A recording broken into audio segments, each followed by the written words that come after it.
युवाओं के सर्वप्रिय नेता भगत सिंह, सुखदेव और राजगुरु जी के शहादत दिवस पर इस कार्यक्रम में मौजूद समाजवादी पार्टी के राष्ट्रीय महासचिव माननीय श्री रामचंद्र राजभर जी, माननीय श्री रामलाल जी वर्मा जी और राष्ट्रीय सचिव श्री त्रिभुवन दत्त जी, तमाम मंचासीन नेतागण, कार्यक्रम की अध्यक्षता कर रहे निवर्तमान जिला अध्यक्ष जी और आए हुए तमाम साथियों का मैं स्वागत, अभिनंदन और वंदन करता हूं।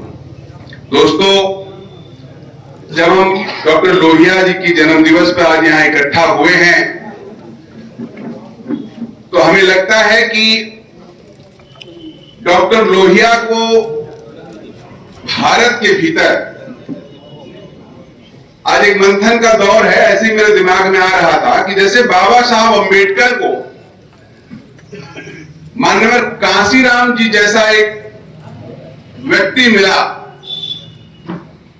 जो पूरे उत्तर भारत में, खास करके उत्तर प्रदेश में मान्यवर साहब ने घूम घूम के जो सबसे महत्वपूर्ण काम किया वो उत्तर प्रदेश के गांव-गांव को, खास करके दलित समाज के भीतर बाबा साहब की प्रासंगिकता को इस तरह से स्थापित कर दिया उन्होंने कि गांव-गांव में और कुछ हुआ हो ना हुआ हो, लेकिन बाबा साहब की मूर्तियां उग गई, कोई ऐसा गांव नहीं बचा।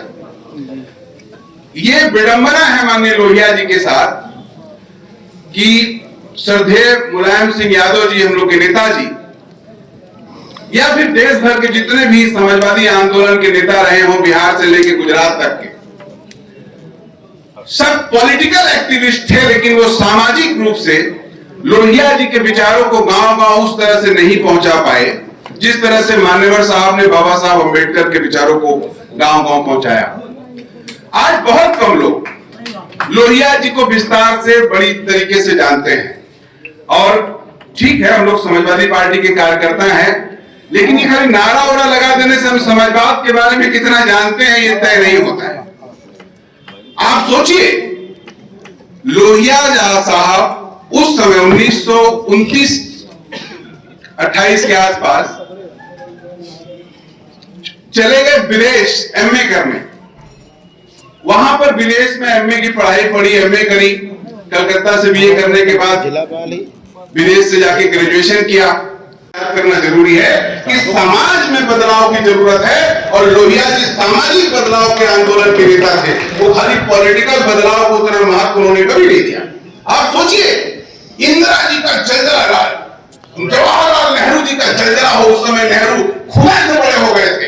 आजादी के बाद नेहरू ही नेहरू चल रहा था और ऐसे समय में लोहिया जी ने नेहरू के ऊपर उंगली उठाई।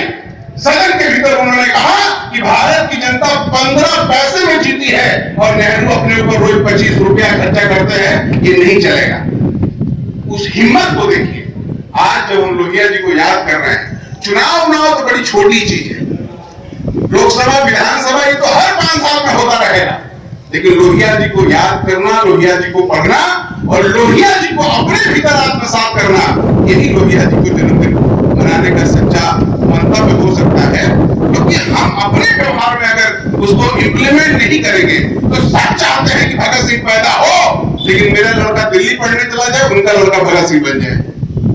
सब चाहते हैं क्रांति हो, लेकिन फलनवा कर दो, बाद में जब मौका मिल जाए तो हमको आगे कर दे। ये ऐसा चलेगा नहीं।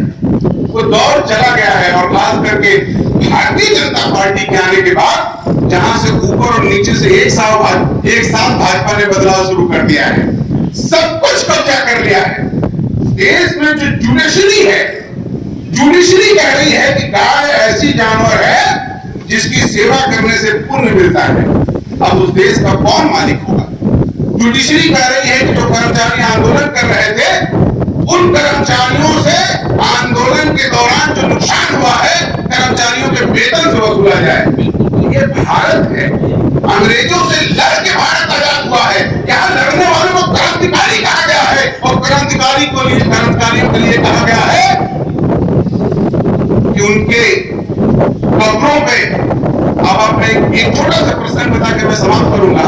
आपने अपने यहाँ देखा होगा नहीं दिया होगा, तमाम हमारे इस अवध वाले क्षेत्र में शहीद के मजार देखे होंगे आपने।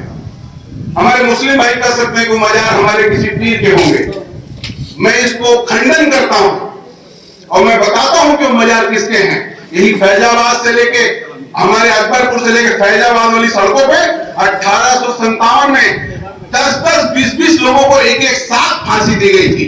और राजा क्रांतिकारियों को फांसी देता था, इतिहास उठा के देखिएगा, उसमें नाम दर्ज है अकबरपुर कोतवाली का, उसमें नाम दर्ज है बसखाली थाने का, उसमें नाम दर्ज है हमारे फैजाबाद रोड का।